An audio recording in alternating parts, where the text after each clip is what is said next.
Bloomberg Audio Studios. Podcasts, radio, news. 2 weeks into his presidency, Donald Trump has shown that he has every intention to rewrite the way the federal government spends its money. The White House Budget Office has ordered all federal agencies to cease any financial assistance if they believe the program might conflict with President Trump's executive orders. Last week, we saw the dramatic freezing and then unfreezing of all federal loans and grants. We're getting word that the White House has now rescinded that freeze on federal loans, grants. Then, over the weekend, came the news that staff from Elon Musk's Doge had gained access to critical federal payment systems. And this is essentially the government's checkbook, and this is the system that issues the cash to contractors and vendors. Bloomberg's Gregory Korte has been reporting on Musk, Doge, and the larger Trump effort to put the presidency, instead of Congress, at the center of federal spending. If the president can withhold spending, it would really give him unfettered control over everything that the executive branch does. He could really unilaterally just shrink the size of the government with a stroke of a pen. I'm Saleha Mohsin, and this is the Big Take DC from Bloomberg News. Today on the show, inside Trump's attempts to slash government spending and the questions they raise about what a president can and can't do with money that Congress has approved.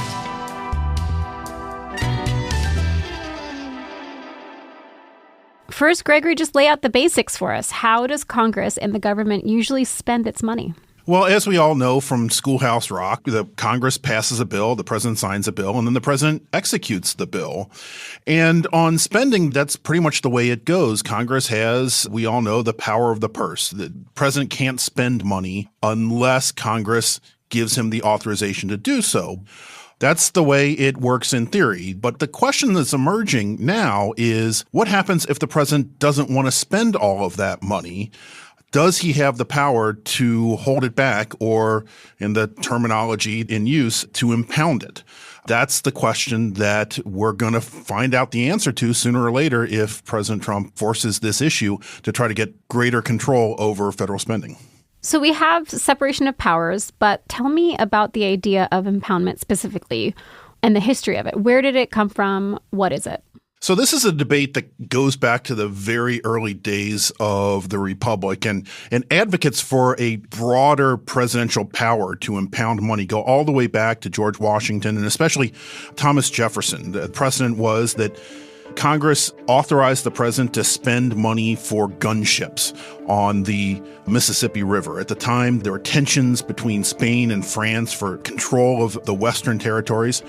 And in the meantime, President Jefferson signed, as we all know, the Louisiana Purchase and instantly doubled the size of the U.S. geographically. President Jefferson said, I don't need gunships anymore. I've worked out a peace deal, didn't spend the money, and Congress was only too happy to have that money just reverting back to the Treasury so they could spend it somewhere else. And there are examples like that people can point to for the first really 200 years of the Republic. But then in the 1970s, during the height of Watergate, President Richard Nixon decided he didn't want to implement some of the Great Society programs that his predecessor, Lyndon Johnson, had implemented. And so didn't want to spend money on housing programs, on certain environmental programs. And as a result, Congress, to get more congressional power over the budget process, passed the Budget and Impoundment Control Act of 1974. And one of the things it says is, if the Congress says to the president, you have to spend the money, you have to spend the money. Gregory, can you tell me how Trump tried to push the limits of that law in his first term? Well, the most famous example led to his impeachment and eventual acquittal by the Senate, where he wasn't removed from office. But this was the controversy over the aid to Ukraine. President Trump was trying to pressure the president of Ukraine to investigate the business dealings of Hunter Biden, essentially. Trump wanted to use foreign aid to Ukraine as leverage to get a prosecutor in Ukraine to look into these business dealings. That, the argument went by Congress and formed the basis of the amended articles of impeachment, was that violated the Impoundment Control Act, and that was an impeachable offense. Trump was acquitted on that first impeachment. This time around, he's much more familiar with how the government works. That means that he and his team know where the roadblocks are as they search for ways to take control of spending authorities. On the campaign trail, Trump revealed just how much he knew about a wonky subject like impoundment. The then former and future President Trump put out a campaign video where he said he wants to challenge this whole notion that the president can't withhold money that Congress tells him to spend. When I return to the White House, I will do everything I can to challenge the Impoundment Control Act in court and, if necessary, get Congress to overturn it. We will overturn it. Didn't really get a whole lot of attention at the time. There were a lot of other issues, obviously, in this campaign.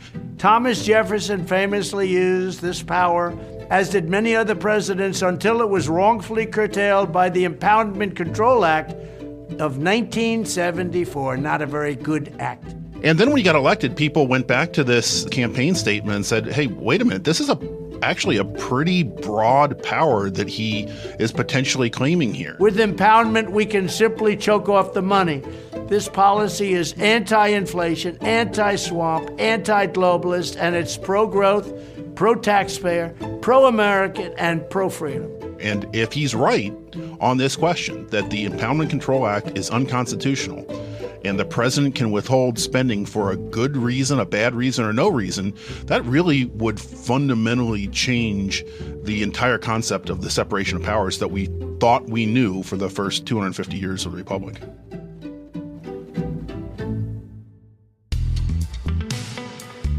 Coming up after the break, Trump's plans to overturn the 1974 Impoundment Control Act and the man who's helping him do it.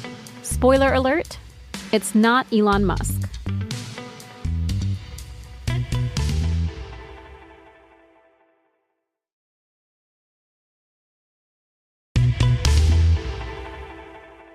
Just days into his second term, Donald Trump began pushing the limits of his authority over spending. The first sign came through a memo on January 27th from an office that most Americans probably aren't familiar with. Yeah, the Office of Management and Budget, which is really kind of where the rubber meets the road in the federal government. The president sets broad policy, but then it's up to the Office of Management and Budget to really make sure that agencies are following that policy. And so the Office of Management and Budget sent out a memo to all the federal agencies saying, put a hold on dispersing any grants or loans until we can sort out which things we want to fund and which things we don't want to fund. That's potentially something in the neighborhood of $3 trillion a year of federal spending that was put on hold. But it's really a baby with the bathwater kind of situation. There were a lot of grants that could have gotten held that go to local police departments, which presumably President Trump wants to support. This was sort of a blunt tool to try to put a freeze on a lot of different things all at once until they could sort it out. Because President Trump has signed a number of executive orders to freeze spending on, say, things that promote what he calls gender ideology or DEI or abortion or other things that he finds unpalatable. The OMB wanted some time to sort out where those grants are in the federal government and therefore put on this freeze. So why was that memo then withdrawn, though? Well, a group called the National Council of Nonprofits went to court and asked for an injunction to stop this grant freeze memo.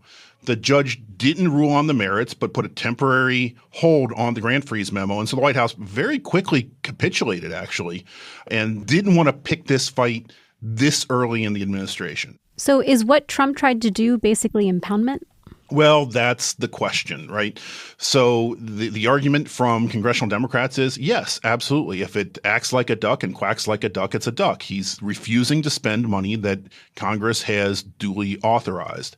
The counter argument is that, no, this was just a short-term programmatic delay. And we know it's short-term. They withdrew it 48 hours later.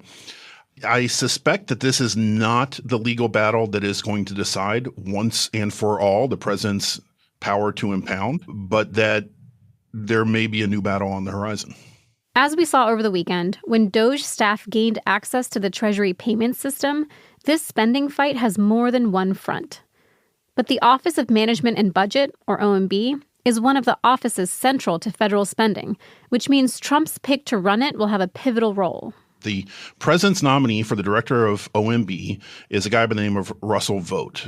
He is sort of a true believer in the president's MAGA agenda, the Make America Great Again agenda.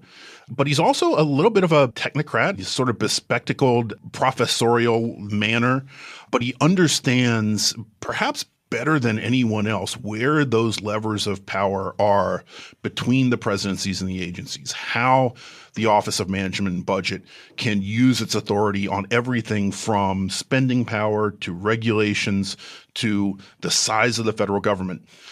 He was OMB director in Trump's first term towards the end.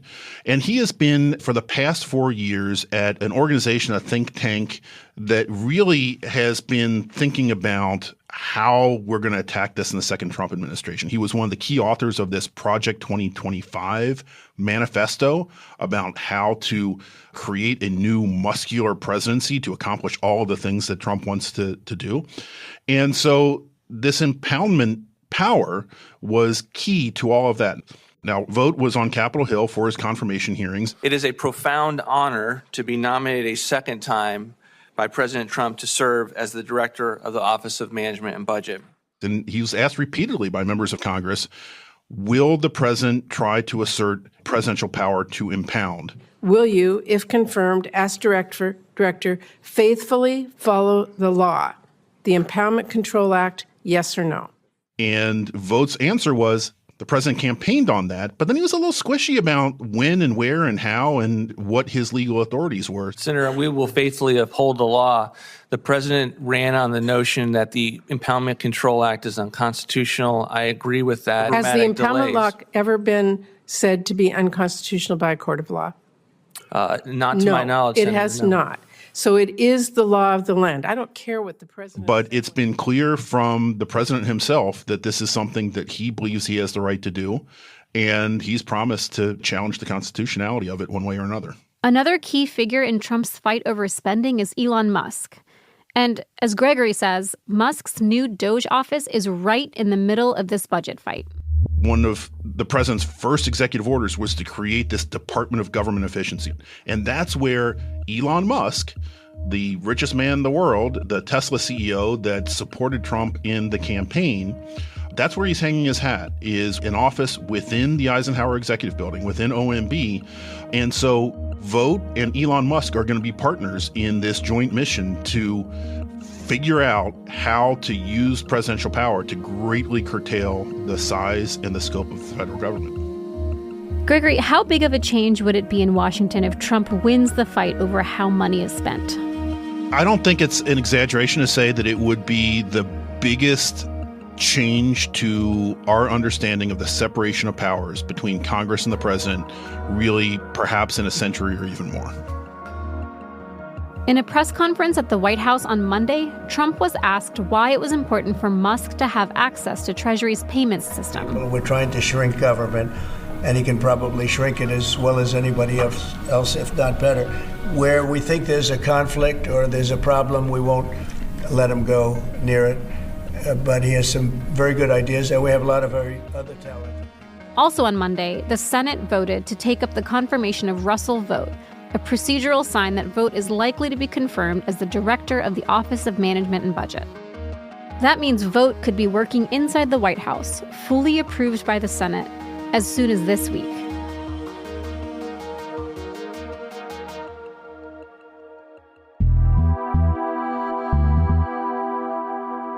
This is the Big Take DC from Bloomberg News. I'm Saleha Mohsin. This episode was produced by Alex Tai. It was edited by Aaron Edwards and Chris Anstey. It was fact-checked by our editorial team and mixed and sound designed by Alex Sugira. Our senior producer is Naomi Shaven, and our senior editor is Elizabeth Ponso. Our executive producer is Nicole Beamsterboer. Sage Bauman is Bloomberg's head of podcasts. If you liked this episode, make sure to subscribe and review the Big Take DC wherever you listen to podcasts. It helps people find the show.